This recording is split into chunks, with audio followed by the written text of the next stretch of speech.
Hi friends, నువ్వులు, పుట్నాల పప్పు, పల్లీలు మూడు కలిపి ఏ విధంగా ముద్దలు చేయాలో చూద్దాం ఫ్రెండ్స్. ముందుగానైతే ప్యాన్ పెట్టుకొని నువ్వులు అయితే చిట్పట్టమనే వరకు వేయించుకోవాలి ఫ్రెండ్స్. తర్వాత పల్లీలు వేసుకోవాలి, పల్లీల పొట్టు ఒలిచేసుకోవాలి ఫ్రెండ్స్. తర్వాత నువ్వులు, పుట్నాల పప్పు, పల్లీలు అయితే మూడింటిని కలుపుకోవాలి ఫ్రెండ్స్.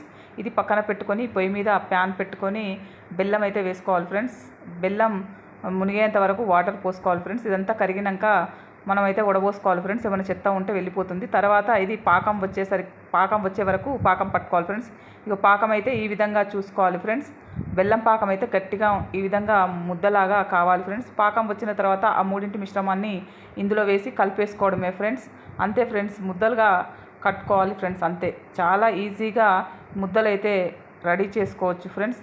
ఎంతో బలం ఫ్రెండ్స్. రోజు ఒక లడ్డు అయితే తినాలి ఫ్రెండ్స్. పిల్లలకైతే ఖచ్చితంగా రోజు ఒక లడ్డు ఇవ్వాలి ఫ్రెండ్స్. చాలా బలం ఉంటుంది, ఎందుకంటే బెల్లము, పుట్నాల పప్పు, నువ్వులు, పల్లీలు ఉన్నాయి కాబట్టి ఎంతో బలం ఫ్రెండ్స్ ఇది. ఓకే ఫ్రెండ్స్, ఈ వీడియో నచ్చితే ప్లీజ్ లైక్ చేయండి, ఛానల్ని సబ్స్క్రైబ్ చేసుకోండి ఫ్రెండ్స్. Thank you.